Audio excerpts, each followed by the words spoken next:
madh i qeverisë. Pyetja e dytë. Në lidhje me këto investitorë strategjik dhe këto investimet që i bëjnë pa paguar gjë.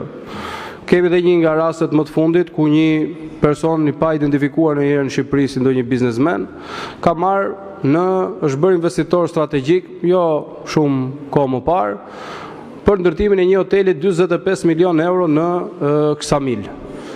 Këto investitorë strategjik, keni një kriter nga vinë, se kemi patur dhe raste tjera si Plum Gjoka që dalin pasaj që janë të inkriminuar, kanë lidhje me vrasje, me drogë dhe me shumë afera tjera. Dhe pyetja e fundit, dëgjova kryeministrin që u referua Eurostatit. Nuk e di nëse e keni informuar gabim apo jo, po Eurostati deklaron që 55% e shqiptarëve mezi mbyllin muajin.